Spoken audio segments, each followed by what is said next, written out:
અને મસાલાની પિચકારીઓ મારીને ચાલ્યા ગયા. એટલામાં જ એક નાનું બાળક નાગુપુંગું દોડતું આવ્યું અને રોડની સાઈડમાં સંડાસ કરીને ચાલ્યું ગયું. ત્યાંથી થોડે દૂર બે એક જ જ્ઞાતિના લોકો ગાળો બોલતા લડી રહ્યા હતા. ત્યાંથી બાજુમાં એક ઘરમાં એક લૂલો ભિખારી ભીખ માંગતો હતો અને એ ઘરના સ્ત્રીએ એને ધુતકારીને કાઢી મૂક્યો. આ બધું દૂરથી જોઈ રહી હતી. એવામાં મારી પાસે મહાત્મા ગાંધી આવ્યા. થોડી વાર તો હું એમના બોખલા મોઢા તરફ જોઈએ જ રહી. એમને બોખલું હાસ્ય જોઈને મને પણ થોડી હિંમત આવી. મેં જોયેલા દ્રશ્યો મેં તેમને કહ્યા. બાપુનું હાસ્ય ગાયબ થઈ ગયું. જોકે બાપુ ગુસ્સે ન થયા. આમે અહિંસાનો પૂજારી ગાંધી ગુસ્સે થાય જ શાનો, પણ સ્વચ્છતાનો આગ્રહી ગાંધી દુખી તો થયો જ હશે. બાપુએ મને કહ્યું, શ્રેયા, તારે એ બધી ચિંતા નહીં કરવાની. સૌથી પહેલા તો તારે પોતે મારા વિચારો પાળવા પડશે.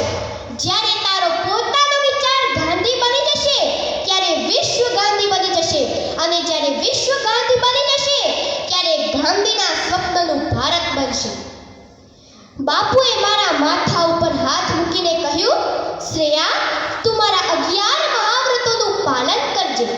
સત્ય, અહિંસા, ચોરી ન કરવી, વણજોઈતું ન સંગરવું, બ્રહ્મચર્ય અને જાતે મહેનત, કોઈ અડે ન અભડાવવું, અભય સ્વદેશી સ્વાદ ત્યાગને સર્વ ધર્મ સરખા ગણવા, એ 11 મહાવ્રત સમજી નમ્રપણે દ્રઢ આચરવા. શ્રેયા, નમ્રપણે દ્રઢ આચરવા.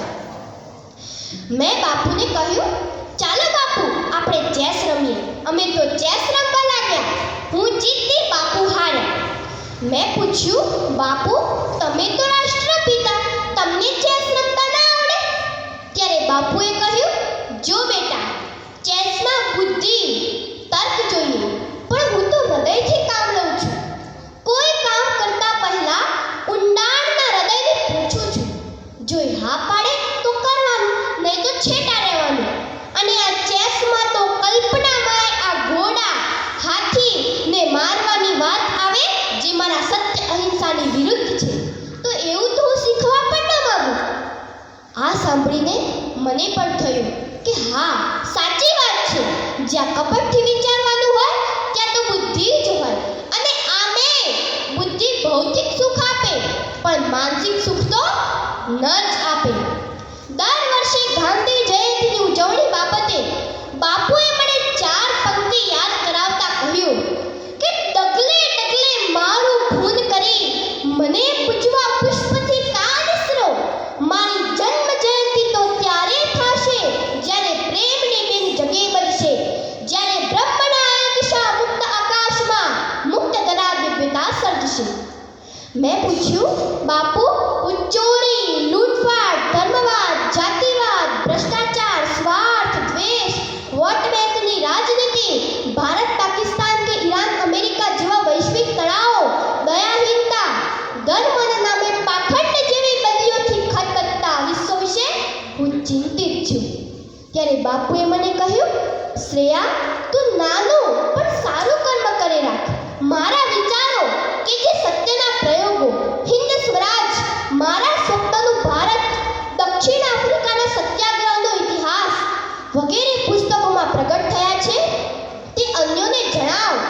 ઉપરાંત લેખક રસ્કિનનું પુસ્તક અનટુ ધીસ લાસ્ટ, કે જે પુસ્તકે મારા જીવનમાં ક્રાંતિકારી પરિવર્તન કર્યું, તે અન્યોને પણ વાંચવા માટે જણાવ. બાપુએ મને એમ પણ કહ્યું કે શ્રેયા, તું ચિંતા ના કર, ગાંધી ઉગાવશે. ગાંધી ઉગાવ્યો ને ગયો એમ ભલે લોકો કહેતા હોય, પણ હું તો કહું છું કે ગાંધી ઉગાવશે. આવશે જ ગાંધી યુગ. ભારતમાં, જગતમાં, ખૂણે ખૂણે વાત એ ગાંધીજીની ગાજશે.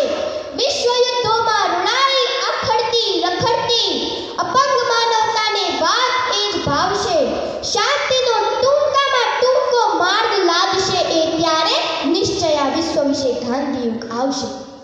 આવશે, આવશે ને આવશે, નિશ્ચય ગાંધી યુગ આવશે.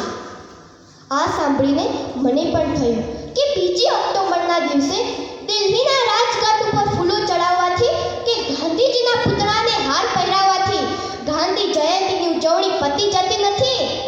મેં બાપુને ખાતરી આપી કે તમારી ઉજવણીમાં દર વર્ષે ગાંધી કથા અને ભજનોના કાર્યક્રમો યોજીશું.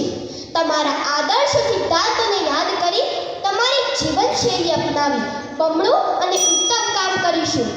અન્યાયનો સામનો કરીશું. ગામ, આંગણું અને નગર સ્વચ્છ રાખીશું. હંમેશા સાચું જ બોલીશું અને તમારા જીવનમાંથી પ્રેરણા લઈને આ દિનની ઉજવણી સાર્થક કરીશું.